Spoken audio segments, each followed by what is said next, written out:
네, 보통 계약서나 합의서 같은 걸 쓰시면 계약서 썼으니까 안심이다 하시는데요. 나중에 문제 생겨서 보니까 이 인감도장 하나가 없어서 계약서가 무효가 되고 아무런 쓸모가 없어지는 경우가 허다합니다. 이거 모르시는 분들 많아요. 오늘은 계약서 쓰실 때 무조건 확인해야 하는 4가지에 대해서 말씀드리겠습니다. 네, 안녕하세요. 여러분들의 민생구조대 미사전문 정재현 변호사입니다. 소송에서는 중요한 문서들이 있습니다. 계약서, 합의서, 약정서, 각서, 차용증, 위임장 이런 이름들로 불리는데요. 이런 문서들을 소송상으로는 처분문서라고 부릅니다. 처분문서란 법률행위의 의사표시를 기재한 문서인데 이 문서에 의해서 법률행위가 성립하는 문서. 쉽게 말씀을 드리면 문서를 통해서 문서에 기재된 바와 같은 약속을 하였음을 알 수 있는 서류들입니다. 이 처분 문서들이 중요한 만큼 이 서류에는 작성자가 누구인지를 확인할 수 있도록 작성자의 도장이 날인되거나 서명이 되거나 또 사인을 하게 되는데요. 이렇게 작성된 처분 문서들은 소송상의 중요한 증거 자료로 제출이 되게 됩니다. 처분 문서 같은 경우에는 작성자로 기재되어 있는 자가 그 사람이 작성한 것이라고 인정이 되면 법원은 특별한 사정이 없는 한 문서에 기재된 내용대로의 그 의사표시의 존재와 내용을 인정해야 합니다. 그래서 여러분들이 처분 문서를 작성하실 때는 나중에 이 작성한 사람이 본인이 작성한 것을 부인할 수 없도록 작성 명의자가 작성한 것임을 분명하게 확인할 수 있는 그런 조치를 취해 두는 것이 중요합니다. 오늘은 이 처분 문서를 작성하실 때 필수적으로 알아야 하는 4가지에 대해서 말씀드리겠습니다. 네, 첫 번째로 사서증서 인증입니다. 작성 명의인들이 작성한 문서를 공증인이 보고 이것이 본인의 의사에 따라 도장을 찍고 서명을 한 것임을 확인해 주는 겁니다. 흔히들 말하는 공증을 받는다라는 것이 바로 이 사서증서 인증입니다. 이 사서증서 인증 같은 경우에는 공증인 사무실에 찾아가야 하는 번거로움이 있고 또 공증인에게 비용을 지급해야 되는 부담이 있기는 하지만 사서증서 인증을 받은 문서는 법정에서 증거로 사용될 때 진정 성립이 추정되게 됩니다. 그러니까 작성 명의인이 그 문서에 서명과 날인을 했다는 사실이 추정되는 거죠. 이 추정은 매우 강력해서 공증인이 제대로 된 인증 절차를 거치지 않았다는 사정이 입증되거나 그게 아니면 징정 성립 관련해서 매우 분명하고 또 누구나 수긍할 정도의 반대 증거가 없는 한 작성 명의인이 서명 날인했다고 인정이 되게 됩니다. 네, 그래서 아주 강력한 효과가 있는 거죠. 두 번째로는 인감도장 날인이 있습니다.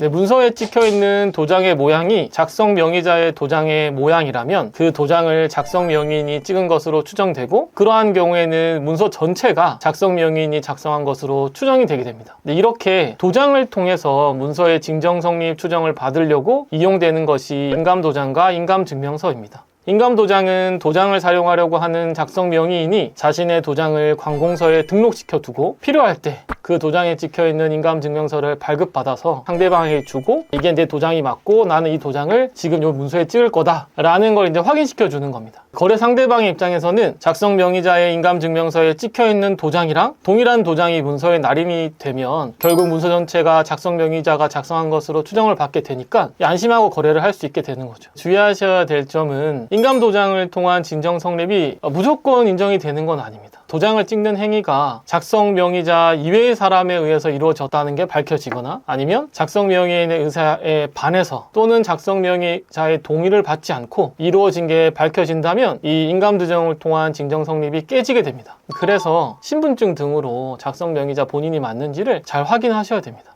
네, 세 번째로 무인이 있습니다. 무인은 흔히들 말하는 지장입니다. 손가락으로 찍는 이 지장인데 이 지장에 대해서 자기 지장이 아니다 라고 다툴 경우에 소송 절차에서는 감정, 그러니까 법원이 선임한 전문가가 이게 작성 명의자의 지장이 맞는지를 확인하는 경우도 있고요. 또 굳이 감정까지 가지 않고 육안으로 확인이 가능한 경우에는 눈으로 봐서 무인의 동의성을 확인하는 방법으로 작성 명의자의 지장이 맞는지를 확인하고 있습니다. 이 지장 같은 경우에는 찍는 방법에 따라서 흐릿하게 찍히거나 아니면 손가락에 상처가 있는 경우 좀 다르게 찍히거나 해서 나중에 이 지장이 작성 명의자의 지장이 맞는지를 확인할 때 이게 어려울 수 있기 때문에 상대방의 지장을 받으려는 경우라면 지문이 잘 보이게 명확하게 찍혀 있는지를 신경을 쓰셔야 됩니다. 네, 마지막으로 서명이 있습니다. 좀 제일 간단하고 많이 쓰이는 방법인데요. 그러면 서명의 동일성은 어떻게 확인하느냐 하면 보통의 경우라면은 소송 과정에서 필적 감정의 방법을 통해서 확인을 하게 됩니다. 다만 최초 서명 시부터 자신의 필적과 다르게 했거나 또 현재 필적이 바뀌어서 이전의 필적에 관한 자료가 부족하다면 필적의 동일성 여부에 대해서 판단이 어려운 경우도 있습니다. 그래서 작성 명의인이 서명하는 장면을 녹화해 두는 경우도 있는데 이 녹화한 자료는 이 작성 명의인이 서명했다는 사실을 입증하는데 좋은 증거 자료가 될 수 있습니다. 그리고 서명과 관련해서 본인 서명 사실 확인서라는 게 있습니다. 이 본인 서명 사실 확인서가 서명의 동일성을 입증할 수 있는 자료가 될 수 있는데요. 본인 서명 사실 확인서라는 거는 인감증명서를 대체하기 위해서 이렇게 나라에서 도입한 제도인데요. 동주민센터에 신분증을 가지고 가시면 발급을 받으실 수 있습니다. 본인 서명 사실 확인서 서류에는 본인이 발급 과정에서 서명한 이름이 기재되어 나오는데요. 이 본인 서명 사실 확인서를 서명을 통한 처분문서 작성 시에 상대방에게 교부하는 경우가 있습니다. 또 서명의 필체는 조금씩 달라질 수 있기 때문에 이를 전문가가 아닌 이상 본인 서명 사실 확인서의 서명과 문서에 기재되는 서명의 동일 여부를 알기는 사실은 어려운데요. 그렇지만 본인 서명 사실 확인서는 본인만 발급이 가능하고 또 발급 시 기재되는 용도가 자세하게 나누어져 있기 때문에 본인이 서명한 것임을 입증할 때 아주 유용한 자료가 되게 됩니다. 변호사님, 근데 그 서명할 때 그냥 줄만 쭉 긋거나 대충 휘갈기는 사람들이 있는데 그런 것도 서명으로 인정이 되나요? 안 되죠. 네, 서명이라는 거는 이름을 적으시는 거고요. 그 이름을 적는 이유는 본인이 자기의 이름을 적어서 내가 이 서류를 작성했다라는 것을 확인하는 용도로 쓰이기 때문에 뭐 줄만 긋거나 대충 휘갈긴 경우에는 이게 의미가 없는 거죠. 가급적이면 이름을 좀 또박또박 써달라 이렇게 요청을 하셔야 됩니다.